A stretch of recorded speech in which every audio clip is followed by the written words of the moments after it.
It's a great honor to welcome you to the Rio Bronco Institute, Mr. Minister, the home of Brazilian diplomacy, where generations of diplomats have been trained with a strong commitment to dialogue, peace, and international cooperation.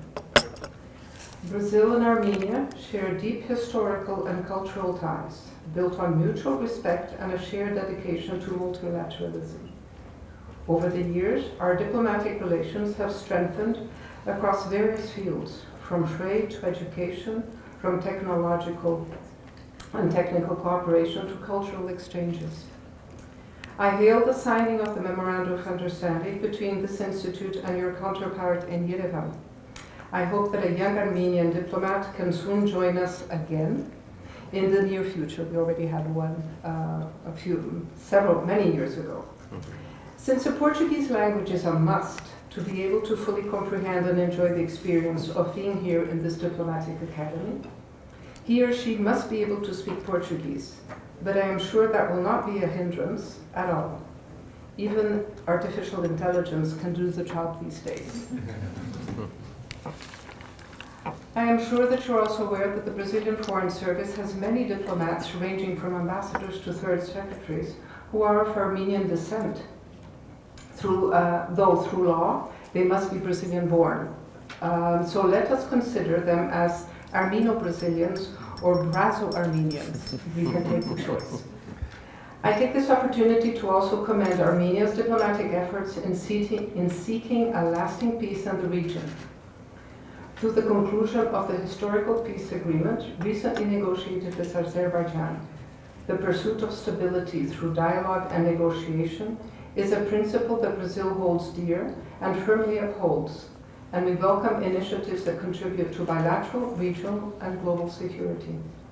That is certainly the way forward, not war, which only exacerbates tensions, mutual distrust, and the suffering of the populations embroiled in these wars.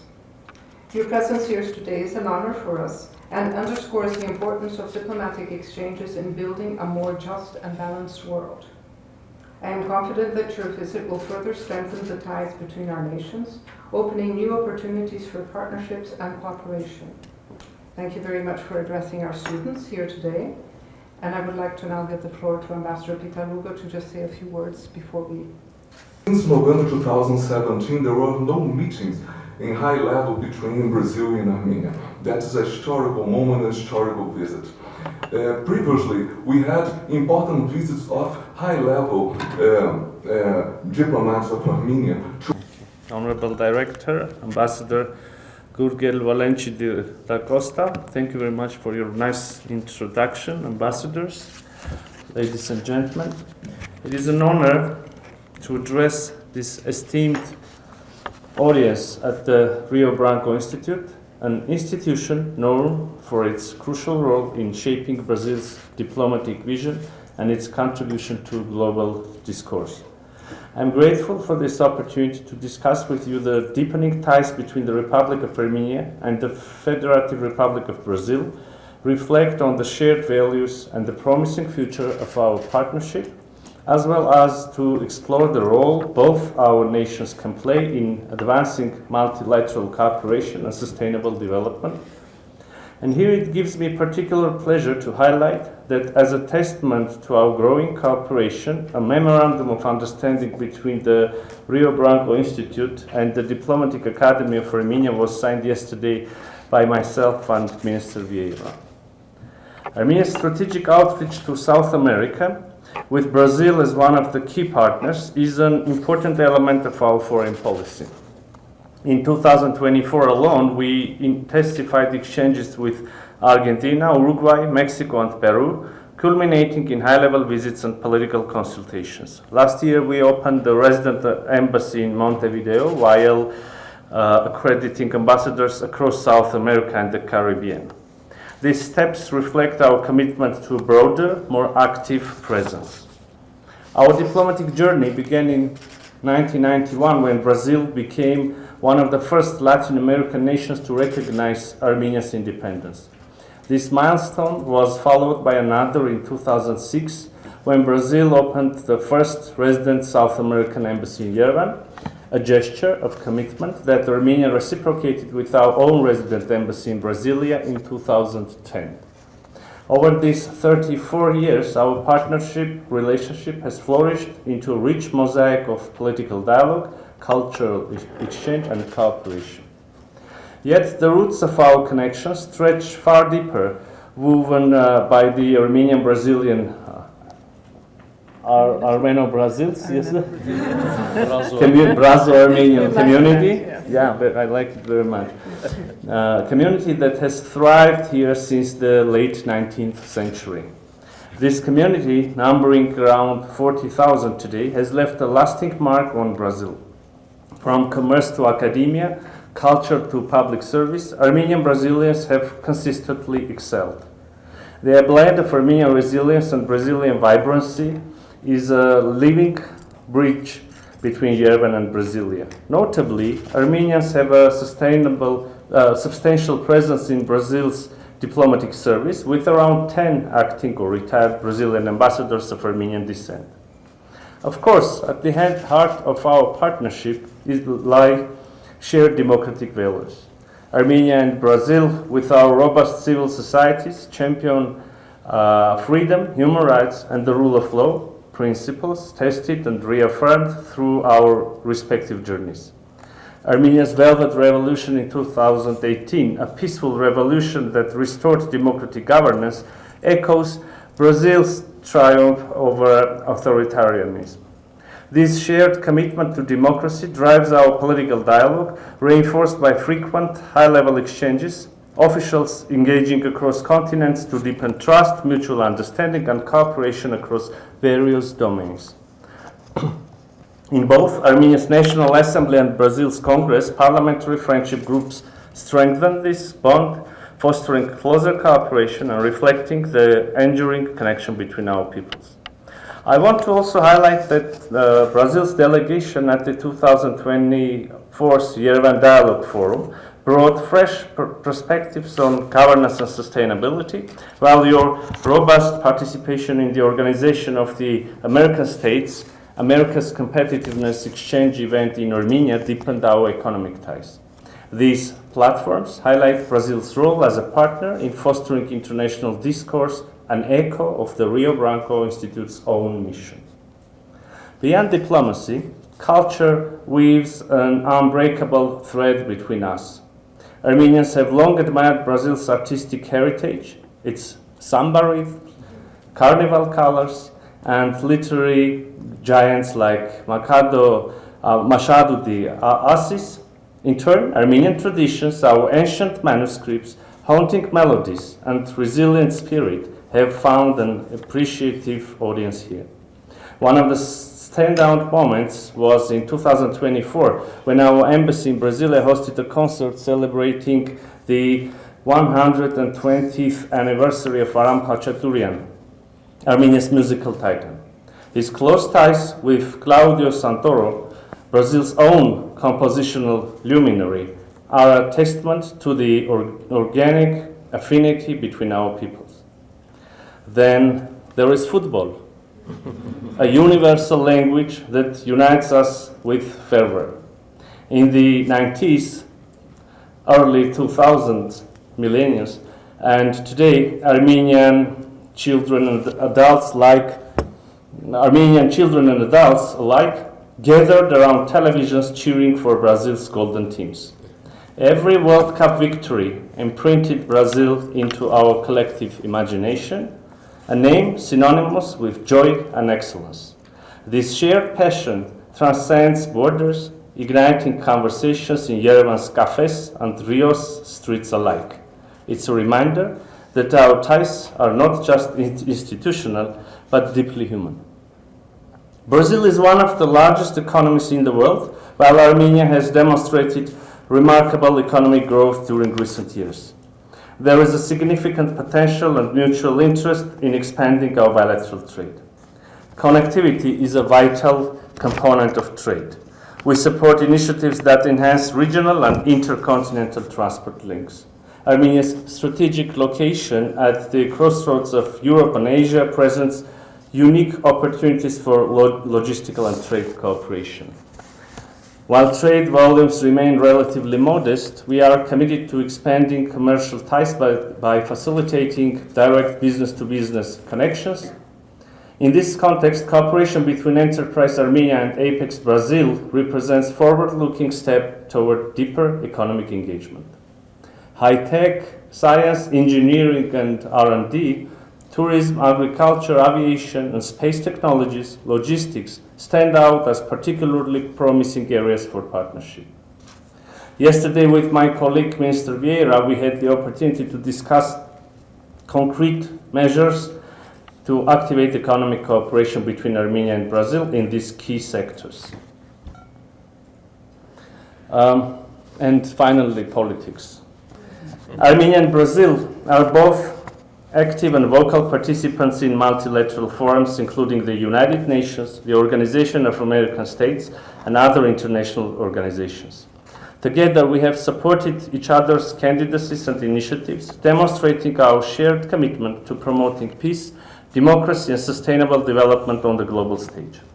Brazil's recent term as a member of the United Nations Security Council was a testament to the country's global leadership, and Armenia stands ready to work closely with Brazil in future multilateral efforts. Both Armenia and Brazil recognize the urgent need for coordinated action to combat climate change and biodiversity loss. We look forward to working closely within the framework of COP13 on climate change, to be held in Belém in 2025, and COP17 on biodiversity, which Armenia will host in Yerevan in 2026. These platforms provide crucial opportunities to exchange expertise, implement sustainable policies, and amplify the voices of developing nations. Armenia and Brazil share a common vision for a fairer and more inclusive global order. We welcome the establishment of the Global Alliance Against Hunger and Poverty, and we were honored to join this initiative as a founding member. Our commitment to eradicating hunger and poverty aligns with Brazil's leadership in food security and sustainable agriculture. Additionally, Armenia is eager to collaborate with Brazil on the call to action for the reform of global governance. The global decision-making architecture must evolve to reflect contemporary realities, ensuring greater representation and effectiveness in addressing global challenges. Armenia is also committed to playing a constructive role in discussions within the Global South framework. The evolving dynamics of the international relations require closer cooperation between emerging economies, and we believe that Armenia and Brazil can work together to promote sustainable development, inclusive growth, and multilateral decision-making that reflects the aspirations of all nations. Ladies and gentlemen, today's world presents an increasingly complex geopolitical landscape, shaped by conflicts, rising security risks, human rights abuses, humanitarian emergencies, environmental challenges, supply chain disruptions, and escalating concerns over food security, all adding new dimensions to international relations that we need to navigate.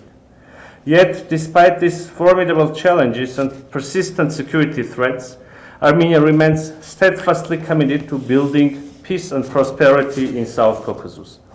We firmly believe that peace has no alternative. With this fundamental understanding, Armenia has engaged proactively in the peace process with Azerbaijan.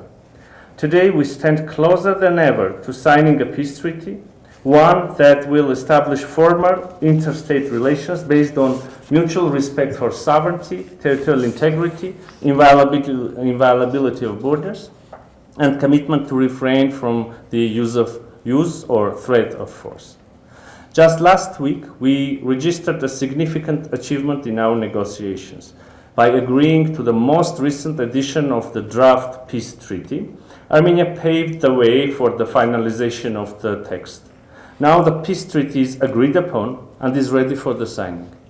The Republic of Armenia has political will to do it immediately, thus proposes to initiate consultations with Azerbaijan as soon as possible to set the place, time, and other political practical details of formally signing this landmark agreement. Another important development between Armenia and Azerbaijan was a crucial agreement on border delimitation established last year which recognized the 1991 Alma-Ata Declaration as the foundational basis for delimitation. This declaration reaffirmed that the existing boundaries of the Armenian and Azerbaijani Soviet Socialist Republics at the time of dissolution of the Soviet Union became international borders of respective independent states. To date, we have successfully delimited over 12 kilometers of border and are working toward further progress, contributing to regional stability.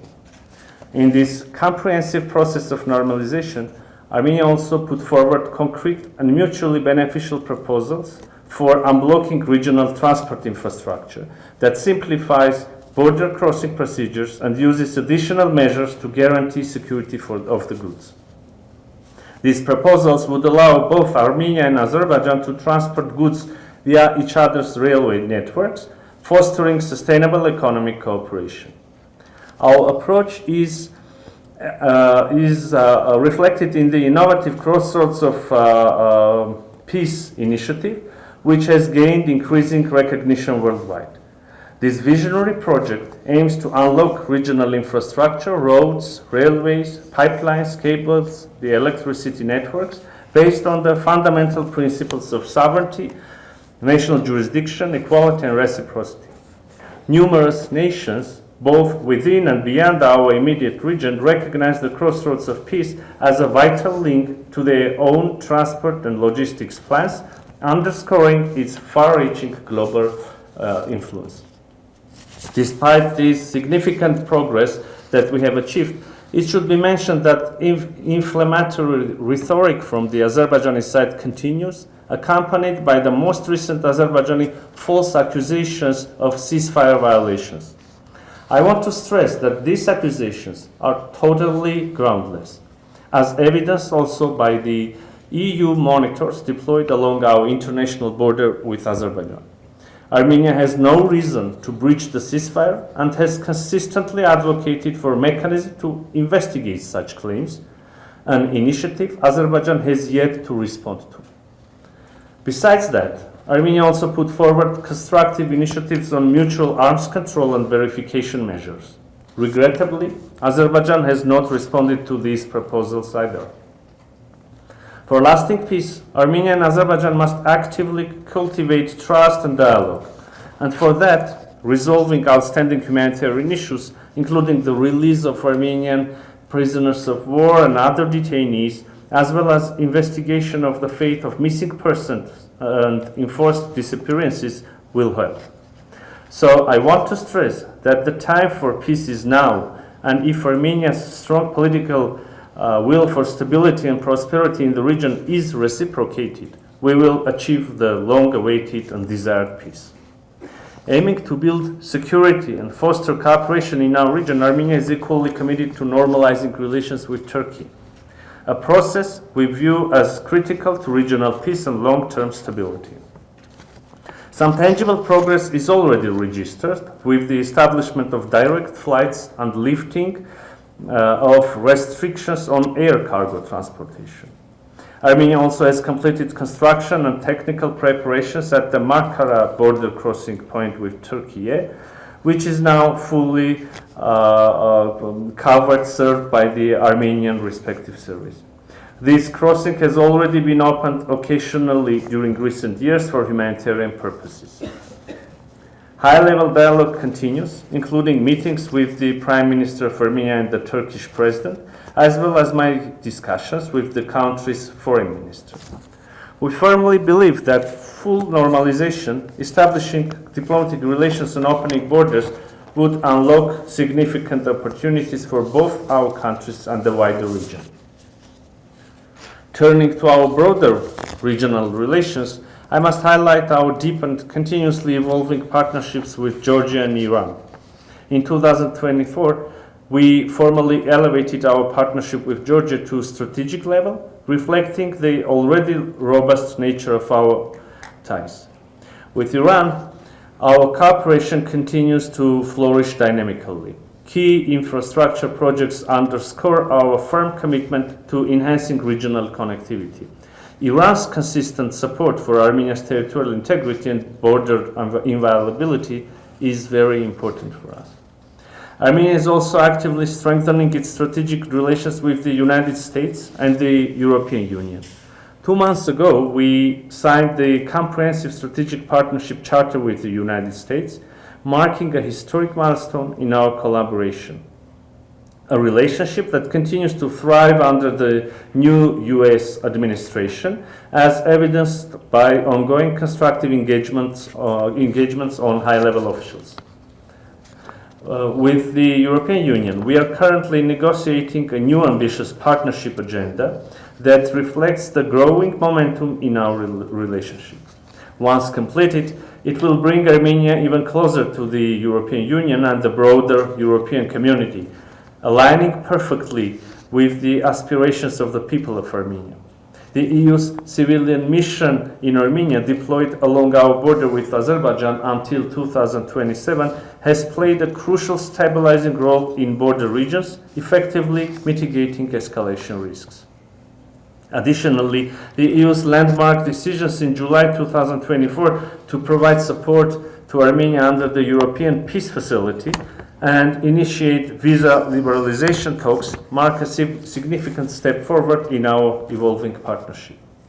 We are systematically deepening cooperation with India, China, and other global partners.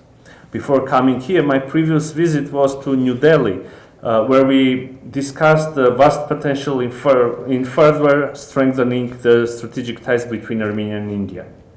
Being a member of the Eurasian Economic Union, we have good economic cooperation with Russia and Central Asian states.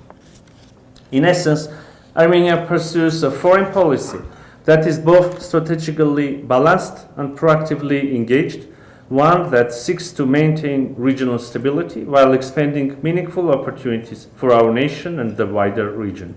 Our vision is clear and consistent: a peaceful, connected, and prosperous South Caucasus, fully integrated into a cooperative global framework. To conclude, the partnership between Armenia and Brazil is built upon a solid foundation of historical ties, cultural affinity, and shared democratic principles. Our countries stand united in their steadfast commitment to peace, sustainability, and constructive global cooperation. As we navigate the complex challenges of the 21st century, I am profoundly confident that our relations will continue to flourish, bringing innovative opportunities for collaboration across diplomacy, trade, technology, environmental sustainability, and many others. Thank you very much. Obrigado.